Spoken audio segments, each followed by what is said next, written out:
Tunable, Tunable, tunable, tunable, tunable. tunable, tunable. We are back here with a special episode, very special. Sorry for the long break.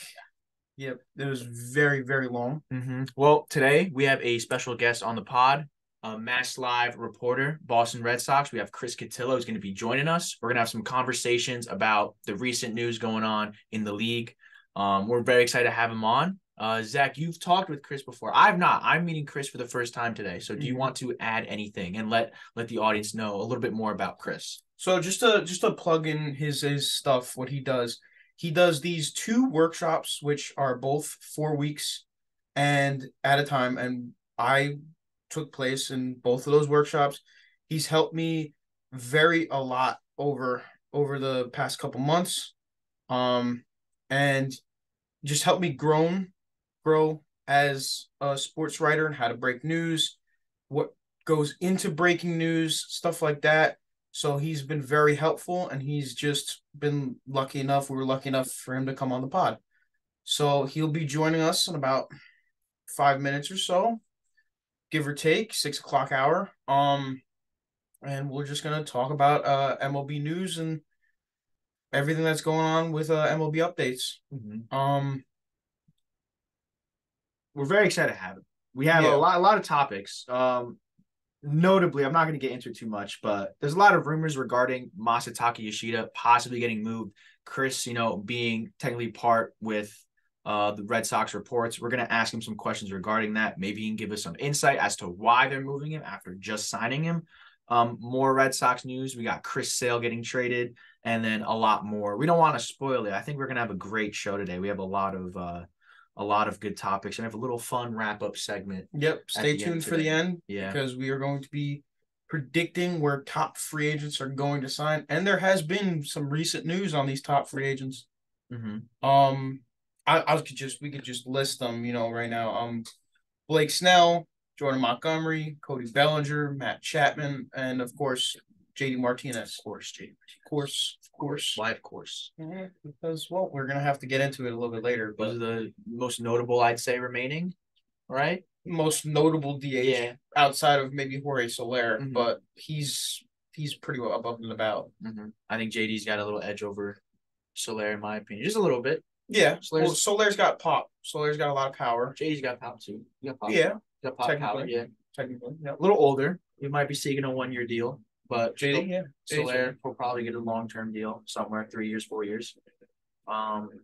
I don't see JD getting more than a 1 or 2 year deal from whatever team it'll be. From whatever team. A lot of fun segments too, especially one we're definitely going to dive deeper in with Chris, which is about the Los Angeles Dodgers. That whole situation is definitely one that cannot be overlooked. It's really, really interesting how they're going about signing players. And this is now something they've done 3 times. So it's definitely worth bringing up. I know, Matt, you got some Yankee news that just broke a little bit ago. I do. It was a little bit unexpected. I'll save it for when we get there. Chris being a Red Sox reporter. Also, nothing special with the Mets. Just if anybody's wondering. Are we surprised? Let's be real. Are we? Don't do that. Don't do that. What? Don't do that. Because, But genuinely, are you surprised though? Genuinely? Just more Yankee rejects to fill out the lineup? We're going to get into that a little bit. When does Domingo Germán sign with the Mets? When is that going to happen? When does Billy McKinney sign with the Mets? Hopefully never. Hopefully never. I predict 3 days. Hopefully never. I predict 3 days. Yeah, they've been. David Stearns is cooking, and I would be so happy to have him as a GM. All right. Well, we're gonna save this for a little bit. Get into it a little bit later. Chris should be joining us any second now. And yeah, we're really excited to have him on. He something that's not needed to be done by him, but we appreciate everything that he's doing for us. Very excited to meet him. I've heard a lot about him. I've heard he's a great guy, great reporter. I see him on Twitter all the time. Would love to interact with him, get a little expertise from him. Should be joining. Because I think if there's one person that we asked, "Do you know ball?" I think he's someone that does know ball. He does know ball. He probably does ball better than me and you. Probably. So he might school us a little bit. We're gonna have some fun. He could school us. We'll have some fun. We're gonna talk about our topics, and hopefully he can give some insight as to, more insight as opposed to what the casual fan might not know. He might know so behind the scenes type stuff. Really, with Chris, he's the insider with more information, and we're just outsiders looking into what we see on Twitter. We're trying to get to that point, but as of right now, we are outsiders just looking in on everything and just really looking forward to getting a second opinion on topics we discussed today. Some pressing topics, like we mentioned before, for the Red Sox. A lot of things. Some player they missed out on in the later on in the podcast. So that's gonna be interesting. Just really just a bunch of news broke. We have last time we went on. Yeah, we have Twitter open also on the side, so we're keeping track. If anything breaks, maybe we'll get another live reaction like we got with Juan Soto. That would be cool. That would possibly Blake Snell? Question mark. We'll see. I don't think it'll happen, but we'll see. But there's a lot of. I'll get into that later. A lot of Blake Snell news at the moment. Yeah. So we're gonna see if Chris is gonna be joining us. Yep, he should be joining any second. Once again, if you guys like what you're seeing on the podcast, make sure to check out our other episodes. Earlier episodes, we just talked about, basic news, MLB news. The most recent podcast, I believe, was our Juan Soto podcast, where you got to see me as a Yankee fan, a live reaction to it, and him as a Mets fan, his live reaction to the suffering. So it was a fun episode to record. We stopped a little short because I wanted to celebrate. It was a fun night, but it was a fun night. I wanted to celebrate. I had to celebrate. You had to celebrate. So I don't know. That whole Juan Soto stuff, it's still a shocker to me. Still can't believe what we're dealing with in the Yankee outfield right now, especially when Dominguez is healthy. Best outfield in baseball. Yep. 100%. Yeah. Who rivals with them? No one. Nothing that really comes to mind. Exactly. But there are teams that are better than the Yankees currently until the Yankees make final moves. Do you think Nimmo's, Marte, and Bader could rival that? I don't think so. I don't think so. All right, we're gonna get Chris in here.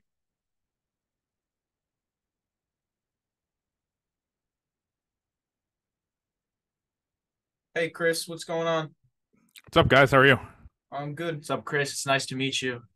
Nice to meet you. My name's Matt. Excited to have you here. Yep. I'm not that good, so you'll be disappointed, but I appreciate having the opportunity to come on. Let me just make sure.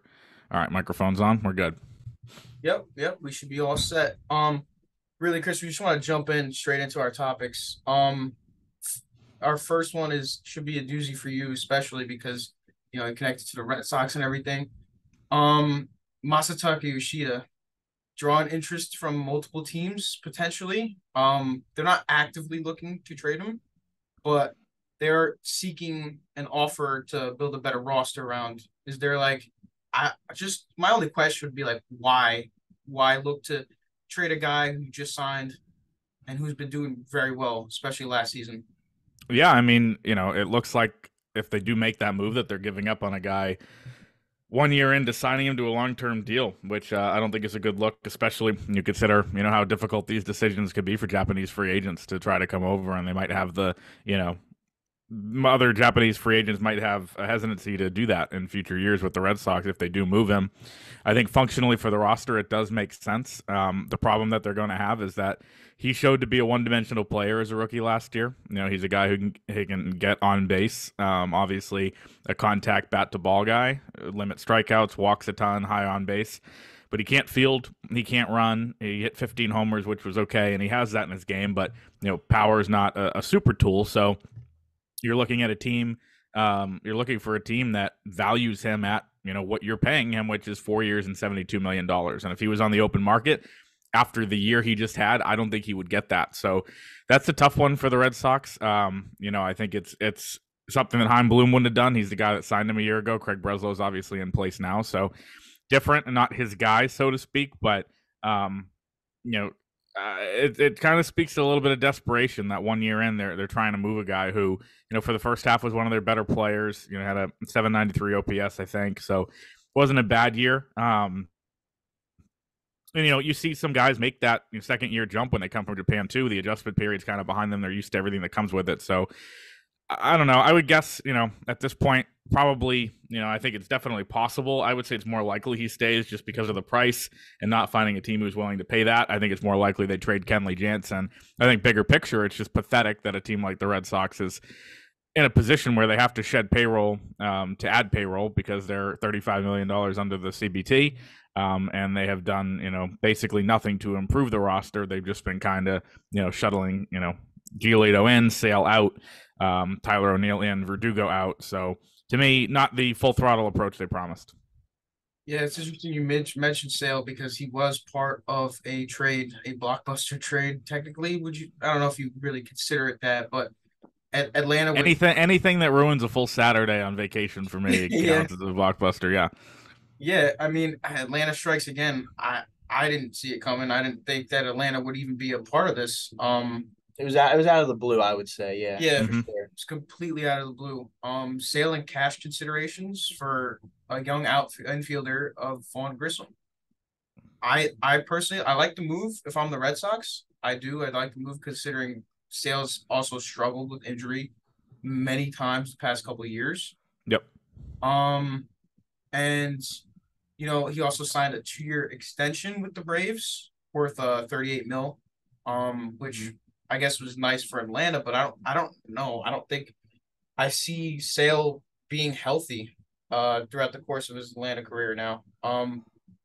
He struggles constantly with injury, and when he's on the mound, he's really good, but especially last year he kind of struggled a little bit battling back for the Red Sox. So I mean, just injuries show what kind of player he is, and Sale when he's on his game, he's one of the best pitchers in the league. But at the moment, I don't see him as being that for Atlanta. Well, I think a lot of people look at Sale in this, and they kind of overlook Grissom, who had his bright spots in Atlanta, like for sure. So yep. I want to know, is the Red Sox, they see Grissom as a long-term option for their infield? Yeah, he's going to be the everyday second baseman this year. That's a problem they've had since even the tail end of Dustin Pedroia's career. Obviously, he got hurt late, and the knee injuries were something that he could not shake that ultimately led to his early retirement. But they have not had a second baseman start more than 100 games in a season since Pedroia did it in 2016.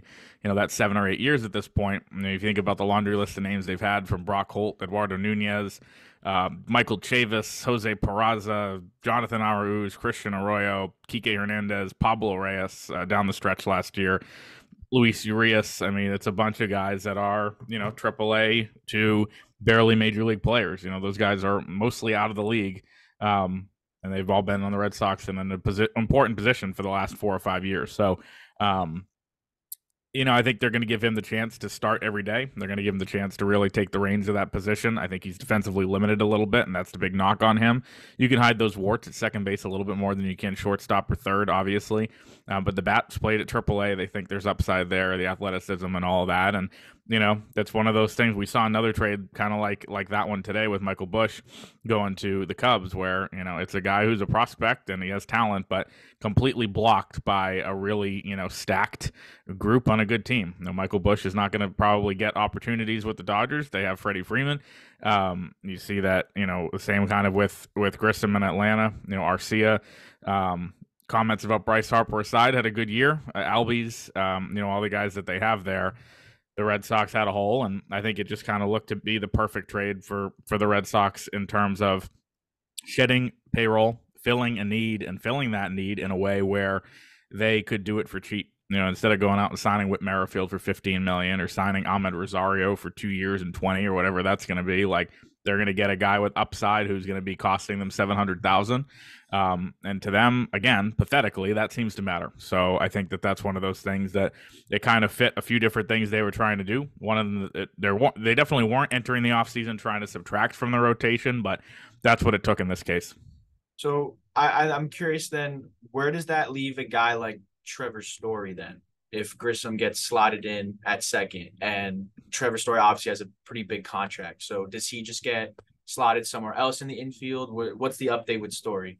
Yeah, he's the shortstop, every day. He was down the stretch last year for a while once he came back. 2 years ago, he was the second baseman. He'd never done that in his career. He didn't play an inning anywhere else because they had Bogarts. Their plan, so they say, was to have Bogarts as the shortstop long term and Story as the second baseman. That obviously got kind of torn to shreds when Bogart signed with the Padres and they decided to move Story to shortstop. That got, again, kind of blown up when he hurt himself over the offseason last year, and they made the ill-fated decision to put Kike Hernandez at shortstop, and Kike then spent 4 months taking aim at the sweets with his throws, so that was really a pleasure to watch. But it's Story's position, from here on out, at least for this year. They do have a lot of middle infield prospects, Marcelo Meyer being the best of them. They'll have to figure that out later down the line. But, Story, for all the troubles he had offensively last year, hitting barely 200, striking out a ton. He was excellent defensively. He posted really, really good advanced numbers in just those 2 months or month and a half he was back. And I think the Red Sox think that, putting him at short and the range he has can help, even Grissom at second a little bit. I know things are different now with the shift restrictions and all that, but he's locked in, and, I'm high on him having a pretty good year. Red Sox fans are not. Always pessimistic as they are, but I think he's going to be a guy who bounces back in a big way now that he's, a year plus removed from that pretty, significant surgery. Yep. So just pretty much moving swiftly along to the Los Angeles Dodgers. Now, we mentioned this before, how this is going to be a pretty pressing topic, considering that, most people who are MLB fans don't like what they're doing right now. I personally do not like it at all. Three players now. It's three players that they've deferred. Ohtani, of course, being the first one. Then you got Yamamoto.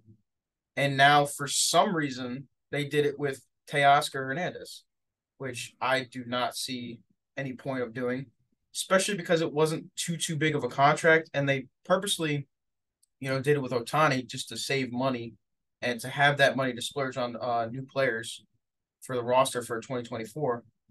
But to do with a guy like Teoscar, to sign him to a 1 year, $23.5 million deal, and defer $8.5 million throughout 2030 to 2039, I don't really see a point in them doing that. But that also brings their total now up to $1.2 billion, which is mind-blowing. And now, to what an interesting fact really about this is, the total money spent from every other MLB team is $1.23 billion. So I just really want to know, like, as a reporter, as a insider in MLB, like, what's like your technically reaction to this and what they're doing with these stars?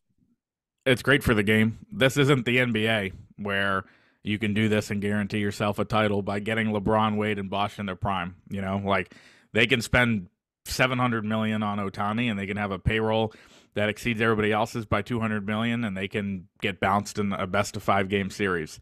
I think, and I'm in a market here where, people are mad that the Red Sox are not going all in, and they're not trying to do the things the Dodgers are, or the Mets have done, or the Padres have done. And, like, to see owners wanting to do that, to go after it, to try to, like, win, like, that's the point, no matter what it costs. And, I think they deserve credit for that. The deferrals are a loophole for sure. They are meant to, and there's, I think, benefits for both sides. The player, will get those checks down the line after they're done playing, which is probably a little bit more financially responsible. Those numbers are too big for me to really speak on the financial responsibilities, how to handle them. Cut off 8 zeros and you have my salary. But, those are those types of things that I think the teams and players now value. The CBT hit is a huge piece of it. The Dodgers clearly are trying to save some money against that. That's why they did it with Ohtani in part. That's why they did it with Teoscar. Every team has had access to these rules for a long time. Every team's been able to do that. It's like, when one team gets blown out in the rain and blames the elements, well, both teams had to play in it, right? And so all 30 teams play under those rules with the deferrals. The Red Sox deferred part of Devers' contract last year. There's time and time again. I think the Nationals, 9 years ago now, with Scherzer, a lot of that contract was deferred. It became such a story, I think, because of the way it leaked out with Ohtani. His agency did a really good job of making sure that people believed it was a $700 million deal. And if you were to ask MLB about their record books or what these deals are, meant or recorded as, he's not getting that. It's a $446 million deal or whatever. Again, two amounts, I would take either one, but somebody like Teoscar, like his salary is not going down as 23.5, so Sale had deferrals in his contract. Like it's very, very common. I think just the way this leaked out, it kind of, people were like, I had one of my good friends called and was like, what the Dodgers are doing is crazy. This has never been done before. Like, no, every team's been doing this for a long time, dating back to the Mets with Bobby Bonilla, well documented, all that stuff. And it's like, it's a loophole. Every team agreed to it. The Players Association agreed to it. It's allowed. So why not take advantage of it? It's on the other owners to step up and match them. It's on the owners of the other 29 teams to say, hey, we want to go all in too. And you see too many owners not willing to do that. One here. Yeah, that's definitely something. Now that you brought to just some more examples of some deferrals, that's definitely something that I think a lot of baseball fans, they kind of forget about some of those past deferral deals. Now they just think of the Dodgers and they ask, why only the Dodgers? Why are only the Dodgers doing these type of deals? Why, like a bigger market team, why aren't the Yankees doing a deal like that? So it's very kind of interesting, and people still ask, why would Teoscar even sign this contract in the first place? I mean, a 1 year kind of prove it deal, but then it's being deferred from 2030 to 2039. Yeah. So it was just a lot of questions from baseball fans, and I'm glad that you kind of were able to talk about it a little bit more and kind of shed some light that it's not just happening now, but it also has happened in the past. Yeah. I mean, these teams are always looking for the latest edge, right? And you're not really judged by baseball on how much money you're spending in real money in the year 2024. You're judged on the CBT, which is different rules. If I were to sign somebody if I'm a team signing somebody to a 2-year, $20 million deal, and you're physically giving them 18 in the first year and 2 in the second year, the CBT amount is 10 because it's calculated on the average annual value. And that's how these things work, where, Ohtani's CBT hit's not 70, it's 40. Because they were able to do it this way. And so that's 30 million under, whatever cap they're trying to stay under, which I don't know if there is one, but, that matters. And, the CBT penalties are real. The teams want to try to avoid them when they can. Obviously, teams choose to go over. We saw a lot of teams do that a year ago. But, when in this system, these are very smart people, right, that are running these teams, and they're finding ways to make it work. I love that you also said before that it's good for the game, because a lot of just the casual fans on Twitter, just in general, they're just going to say the Dodgers are ruining baseball, with all these different deals. So well, I was kind of not that you're a casual, you just hated it. I did not like it at all. I really didn't. And it's funny you mentioned the reporting too, and how Ohtani's agents too kept it really close to the chest. But that whole report, how it went down, that was not a good way it went down. It had all of us glued to our phones and thinking that he's on a flight to Toronto, and he was never there, never planned to go there. He was always in Los Angeles, never left. And I believe John Morosi had to step back and apologize. Yeah, because all that reporting, especially when I think wasn't Morosi the one that said he was going to Toronto on a flight. That whole situation it could have been avoided, but I don't know. I don't know what Rossi was. I don't mean to take shots at Rossi, but like everyone wants to be the person to kind of break the news, right? yeah, Right. They want Not if you take Chris Cotillo Sports Writing Workshop, then you learn the ropes. All right. I mean, I think I have a lot of thoughts on this because it's, a nightmare of someone in my position to get something of that magnitude wrong. Like, way different example in a way different stratosphere. But I had on Monday a very good source tell me the Red Sox were a complete long shot to get Imanaga. They were not serious on him. And the next day, John Heyman tweeted out, "Oh, well, Imanaga hasn't decided. The Cubs and the Red Sox are in play for him," which was definitely just somebody trying to squeeze a few more dollars out of the Cubs because that deal was basically done. He was already in Chicago and all that. And people are like, "Oh, you were wrong." No, I mean, I wasn't, right? And even if they signed him, well, they were a long shot that, they upped their offer by $100 million in the last day, right? That's possible, which is the risk of those reports. I would be very curious to see the back channels that went into that with Morosi, because this is not some fly-by-night, like rando on Twitter that had 6 followers and a blue check mark he bought. This is a guy that is a very legit guy and has been for a long time. Clearly has sources around the game. Look at his Twitter feed today with how many of the arbitration deals he's breaking. There's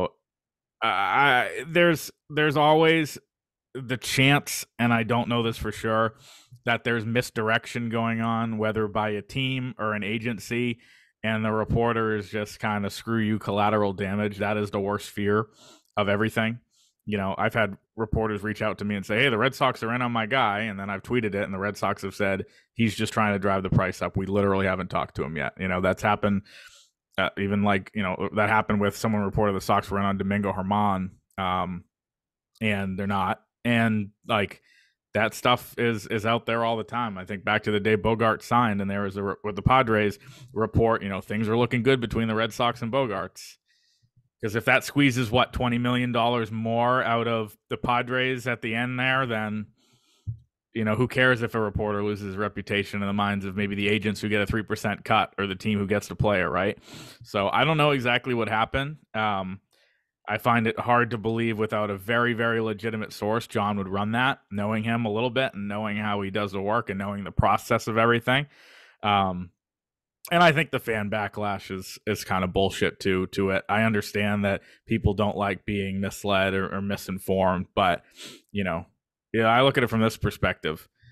People get on me and on Twitter and say I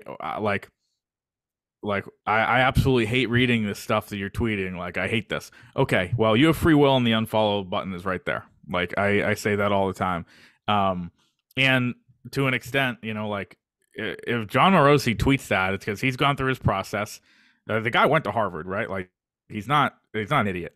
Went to North Carolina of the North, and that's one of those things where you just he's not making it up. And so for fans to just completely lose their minds, there's nothing malicious about it. He made a mistake, and that's kind of the unfortunate. Both the players, a guy makes an error, he's not trying to.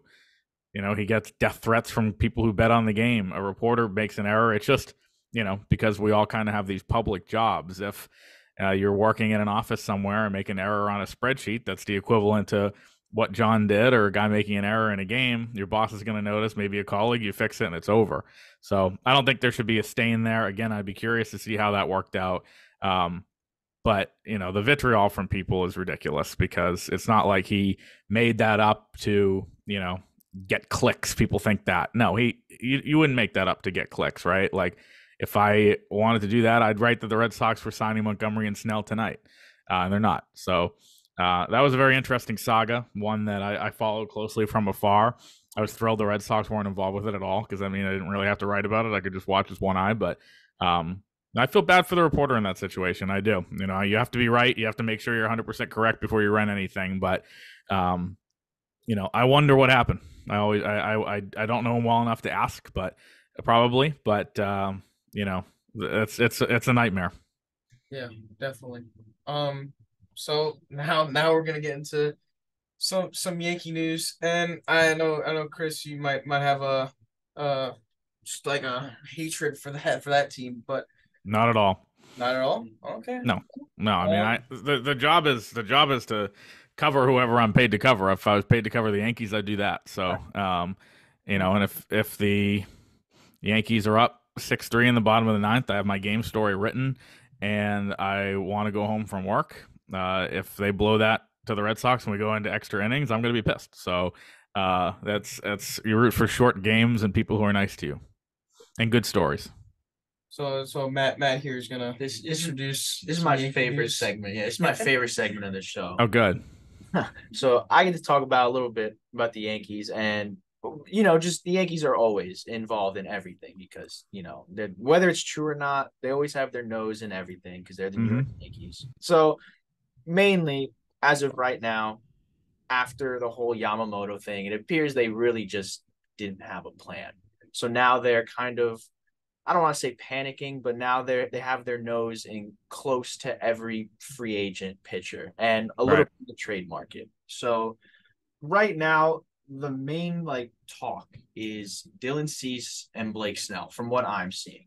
And all this is all from Randy Miller. The Yankees number one from I think it was reported yesterday or 2 days ago. They really wanted to get a Dylan Cease trade done, and they were willing to pull the trigger. They love that he has 2 years of team control, and one of the most important things is they want to avoid the Orioles, obviously division rival, from obtaining it.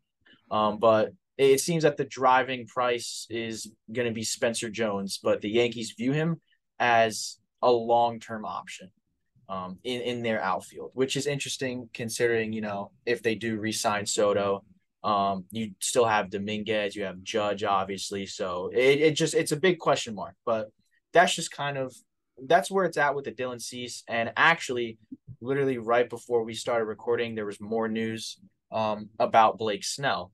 Yep. That the Yankees had offered him a contract per John Heyman.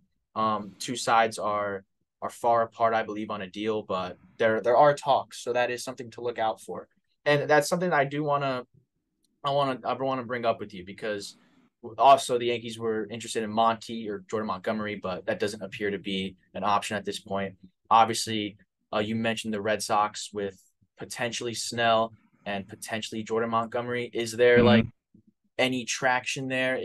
Are they, because people say that they cleared some money to potentially go after Jordan Montgomery. So is that as legitimate as it seems?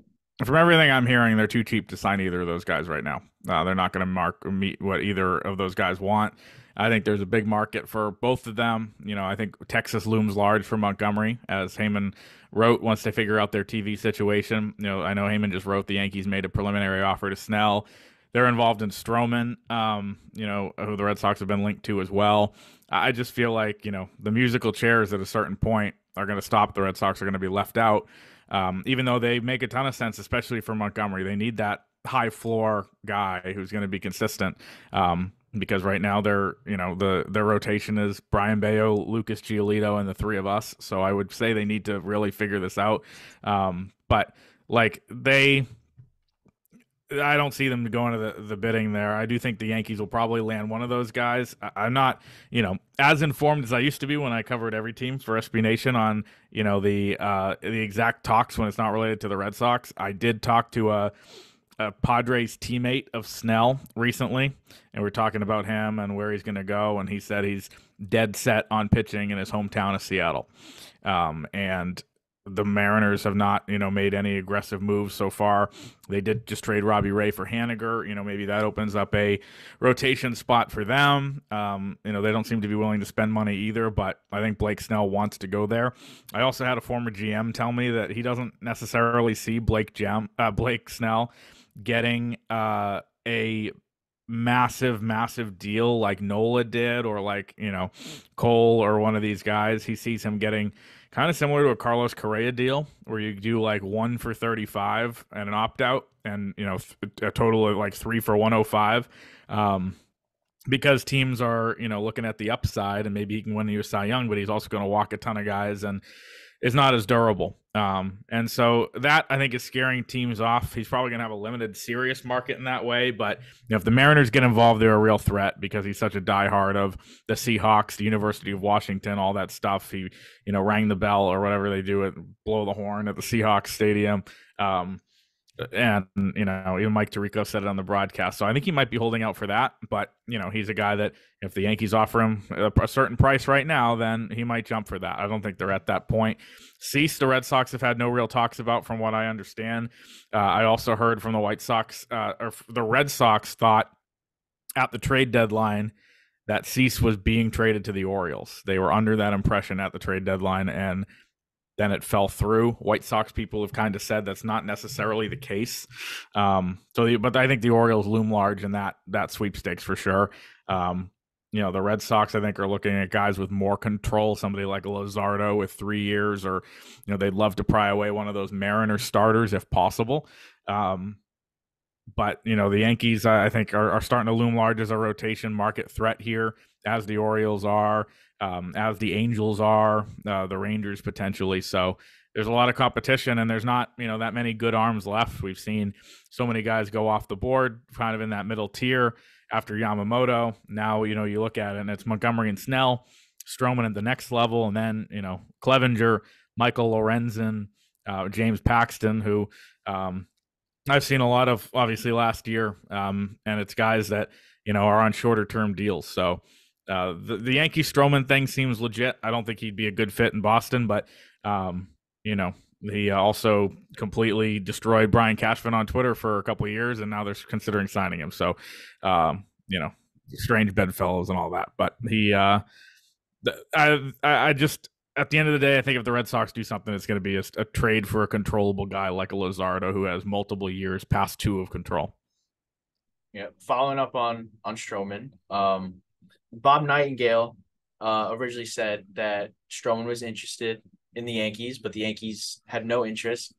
And then literally the next day, the Yankees and Stroman, from Bob Nightingale, they have mutual interest. So I don't know what to believe with him. I personally, I remember every single thing Stroman has said about the Yankees and the fans, and he's known and hated by the fan base for just blocking them on Twitter, regardless of what you say. And I would prefer Snell personally as a Yankee fan, but we will see. Well, yeah, there's more upside to Snell. There's more. Especially. And friends with Judge, obviously, they're like best buddies for whatever reason. It's also funny that you mentioned like the backlash with Stroman, because I remember when he was Met, he was all smiles when he was on the team, but then when he left and he signed that deal with the Cubs, I remember reading like some backlash on the Mets too, which it's just great pitcher, dirty guy when it comes to social media and stuff like that. Yeah, I mean, he's gone at it, in everywhere he's been. Like he went at it with Dennis Eckersley and Alex Cora here. So, like, it seems like confrontation follows him everywhere. It's that thing teams have to weigh, right? Of, is this guy worth the headache, right? The Yankees had to weigh that with Verdugo. They determined yes for the price, and they'll have to do the same with Stroman. I was just reading Joel Sherman writing about, why do they keep adding these bad guys to the, not bad guys, but bad kind of clubhouse influences, like he mentioned Donaldson was, and apparently Rodon was last year. And, the culture matters. I think that's a huge piece of it. The Red Sox couldn't wait to get Alex Verdugo out of their clubhouse this year. That's just a fact. Alex Cora was very happy to see him gone. And because they wanted to improve that part, and they got Tyler O'Neill, who is right-handed and probably make a bigger impact. So that stuff matters more than I think your Baseball Reference page might tell you. Yeah. I mean, definitely does matter. Now we're gonna get into a guy that you mentioned earlier too, Shota Imanga. We were saying that his window was closing actually today. But he just recently signed with the Cubs for 4 years, $53 million, and could reach $80 million in a 5th year in incentives. So for a guy that was expected to get over $100 million,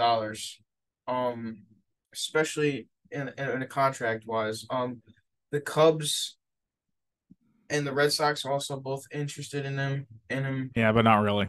Not yeah, but not really. Yeah, I guess. So for a guy that was expected to reach $100 million, like, what do you believe that this contract that the Cubs gave him was like a steal for them? I think it's. I mean, there's questions surrounding it. I think there's a couple reasons. Number one, the predictions on, based on history and track record and the numbers on, free agents that are just kind of traditional free agents. Like, you can pretty closely project what Aaron Nola is going to get, or what, Sonny Gray might get, because there's a lot of track record of that. And teams are going to have very similar evaluations of them being major league pitchers for a while. The evaluations differ on Japanese guys, like when Yamamoto at the beginning of the offseason, could he eclipse 200? He got 325. Imanaga went the other way. He's going to eclipse 100, and they only got 53. When you see complex deals, and this is, not stating fact, because I don't know. All I know is that the Red Sox didn't sign him and that they weren't really serious about him. When you see complicated contracts with escalators and things built in and incentives and options, that's a lot of flashing red lights that an injury might be, or there might be injury risk there. Or there's different concerns going on. Like, the more complicated the deal, the more incentives, the more built in, the less certainty there is. I think back, just an example from my world, the last couple of years, the Red Sox signed Paxton to a 1-year deal with an option when he was going through Tommy John, and like there's 18 different ways that could have gone based on, if A, then B, and it's kind of choose your own path type of thing. When deals are like that, there's sometimes an injury involved, so maybe the medicals weren't stellar coming from Japan. Maybe the evaluations were just what they were, because, as I said, there's more variance with those guys. So, it's the type of deal where the lower the total, I think the more the upside for the Cubs. If he comes out, has a Senga type year, people are going to look at this like, oh shit, that's a huge steal, right? And if it goes horrible, 53 over 4 years for a team the market size of the Cubs, or whoever is going to sign him, isn't going to kill you. So, kind of low risk. I know committing $53 million to somebody, calling that a low risk seems ridiculous, but in today's game, that's the reality. So I don't know what the Red Sox are, how they assessed him or anything like that. Their bid was not competitive, as it has not been on anybody all winter except Giolito, apparently. But yeah, there are some kind of red flags when you see a projection and it's so far short of it. Definitely. Especially, yeah, like you mentioned, with these type of pitchers, they do really good in the Japanese league and the NPP, but when they come over here, it could either be a boom or a bust. You never really know exactly what numbers they're going to put up in the MLB, because it's such a Right. two vastly different leagues. So it's very interesting to see what Imanga is going to do now on the Cubs. Same thing with Yamamoto, really. Like, I know he's pitched great in the Japanese league where he was, but you never know what he's going to do this year. He can go either way. It could be either a great season, like a Senga type deal, like you said, or it could be just a terrible year for him. So it's really interesting to see which way these pitchers could go. Yeah, I mean, I think it's just a fact. It's not a comment on the competitiveness of the league there. It's just a fact that there's more risk involved when you are, dealing with players who have not performed in the league that you are going to put them into.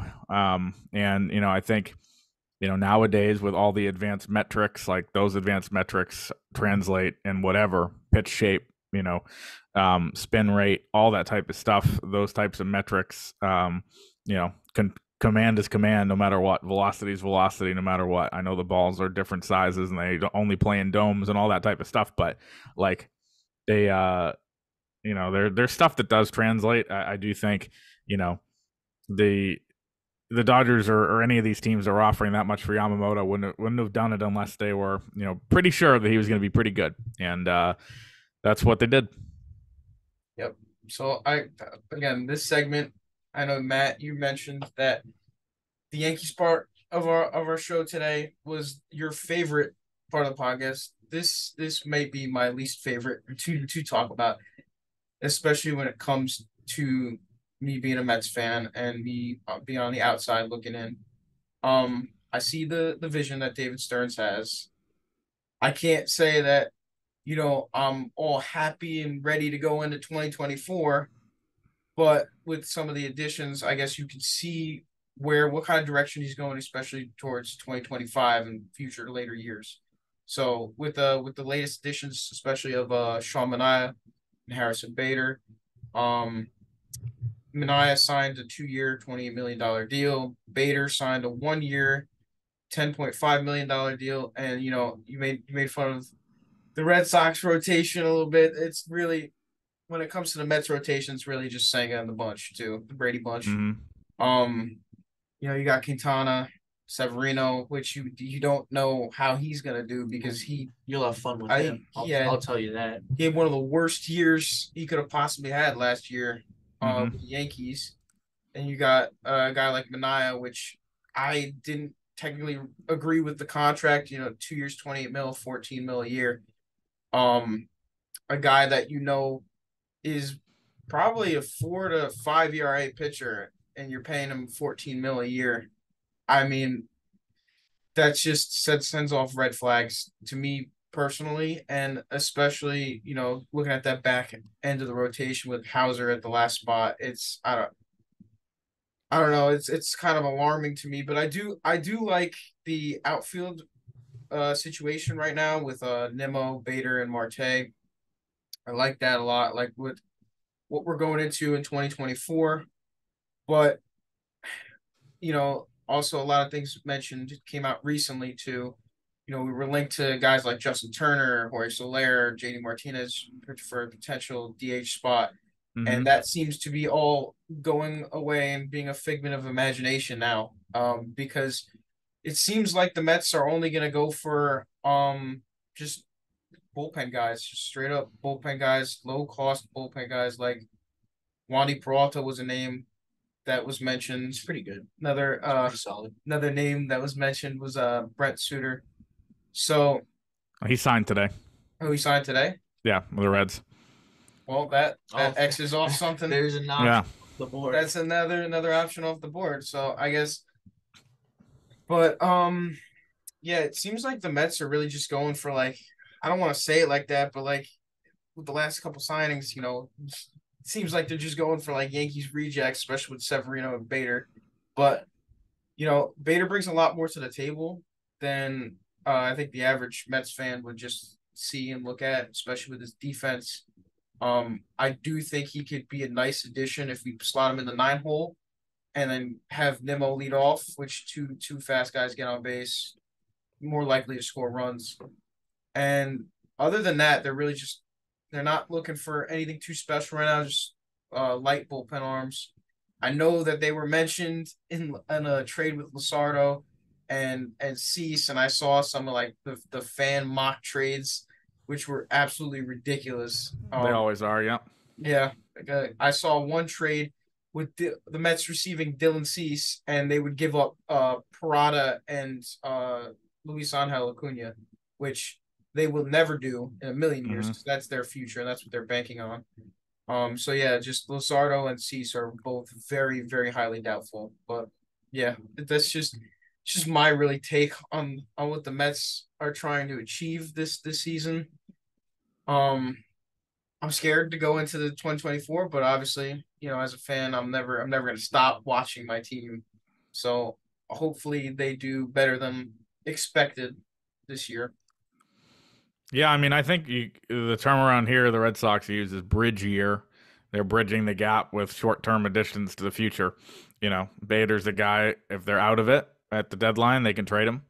And if they're in it, then it's working out, And so, Bader, Manaea, another guy, all these types of guys they're adding. If they do add one of my old friends and Justin Turner or JD Martinez, then that could be the same type of boat. The Red Sox have kind of done that the last couple of years, short-term veterans because they think the core is emerging, the farm system. And so it's a similar situation. The difference being, I think, the Mets spent a lot more before and that bottomed out before the Red Sox haven't been there payroll-wise. But it's, there are examples of these bridge teams being good. If a lot of things click and the veterans play well for a year, I look back to the 2013 Red Sox. They signed like 8 older guys to 1, 2, or 3 year deals because they had this emerging core. They had the prospects of, like, at that point, a lot of good prospects starting to come up. Bogarts, Bradley, eventually Betts, Benintendi weren't in the system yet, but they were starting that kind of core. And so they went out and they signed like Ryan Dempster for a year, who was good. They signed Victorino, Napoli, Johnny Gomes, all these guys who ended up David Ross having really good years. And they won the title in a year where they, were not projected to, and they were just kind of piecemealing it together. It can go the other way too, where again, those guys don't perform and they flip them at the deadline. We've seen a lot of that around here. So a bridge year, I think, is the best way to put that. Yeah, definitely. I have one question. This one's kind of fun, a little bit, because Zach mentioned, you also mentioned briefly, terrible fan like mock trades and everything. Mm-hmm. You're familiar with the site Baseball Trade Values, right? I am, yes. Yes. Just from your perspective, because you get reports and everything, is that like an accurate way to? I have no idea. I see stuff on there that makes sense. I see stuff on there that doesn't make sense. I have no idea. Look at something like the Sale and Grissom deal we were just talking about. Like, does that algorithm, put into, does that like also include how much the Red Sox are valuing upside at second base more than any other team because they haven't had it in 8 years, or the fact that he was blocked and so is his value lesser because they had no leverage, like, that type of stuff. Sales health risks, like, is that part of it? I know the contracts are a big part of it. Does it value the fact that the Red Sox can now spend, like I said, $700,000 on a second baseman instead of spending $15 million on Merrifield? Like, there's a lot of stuff that Craig Breslow and Anthopoulos were discussing in that trade, in that situation, that I would doubt that algorithm can do. But those things, it's probably AI. It's taken over. Chat GPT will be making every trade for us in a year. So, and writing all your papers, both of you, I know it. And so, that is just like, you never know. But it's a cool tool. It's fun to go on there and check it out. Definitely. So we thought it'd be a fun little wrap up segment for us to predict where some of the top free agents in the league are going to land for 2024. I'm gonna say just Mets or Yankees for all of them to get your hopes up collectively. I wish it was just Mets. Yeah, not even Yankees. I think the fight. You can enjoy Matt more. All these people have been linked to the Mets and Yankees too. That's the funny thing. A good majority of them, yeah. But Chris, we're gonna let you go first, and let's see where you think these top 5 free agents are gonna land in 2024. All right. So for starters, Blake Snell. Seattle, same reason I already said. Just he wants to go there. I feel like they're gonna make it happen and have an excellent rotation, obviously, with all those young guys too. Okay, Jordan Montgomery. I'm gonna go with the Yankees. A little reunion piece. I have a completely opposite opinion on that, but that's neither here nor there. Especially because the Yankees kind of like put him aside and didn't really value him. You could punch me in the face repeatedly and offer me $200 million. It doesn't matter. Okay, all right. Cody Bellinger. Toronto. Okay. Oh, interesting. Matt Chapman. Toronto. Big spenders. They have it. They can do it. They proved that by going after Ohtani. So, and I think they're getting worried about that Guerrero and Bichette window closing. and they have an awesome rotation too. You know, like Gaussman and Bassett, and like even with Manoah turning into a pumpkin like that, like it was still good. So I wouldn't be surprised to see them spend big. The Ohtani pursuit showed me they're serious. JD Martinez is another one that comes to mind. Arizona, just because he was really good there for the 2 months he was there. They need a veteran bat. They'll sign one of those guys. He's a guy who is going to rake until he's 50. So I think Arizona is a good fit there. Maybe the Angels. Don't see him here. Yep, and lastly, just to add him in for Matt's sake, Marcus Stroman.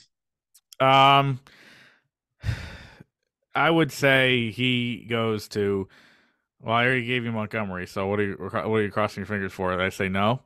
I do. I don't really want Stroman. I want someone. Stroman. I'll say Stroman to Baltimore. I think they'll. But I mean, I think they are probably my personal leader for Cease if I were to guess right now without really knowing that much about it, just what I've heard. But if not, I think they might pivot to Stroman. If you had done these in reverse order, I would have given Stroman to the Yankees, and I'd have to figure out another place for Montgomery. But I can't give them both because, I mean, who knows, maybe. But I'll go with the Orioles for now. And if these are all right, tweet the hell out of them, and if they're wrong, just burn the tape. All right, we will do that. It's also kind of hurts they didn't give JD to the Mets. I mean, I know what we said, but like just for fun, just to envision him as a Met. Fun. Yeah, he I really enjoyed covering him. He is not really willing to talk about anything other than hitting because he spends 24 hours focused on hitting and then sometimes focused on fishing, and there's nothing else. But when you get him going on hitting, there's no one better. I asked him to be on my podcast once, and he said, honestly, dude, a lot of people ask me that. I have no idea what a podcast is. I just watch myself hit all the time. I said, all right, well, it's like this, but we record it. So that was basically how I explained it to him. I never got him. So maybe someone in Arizona once they sign him.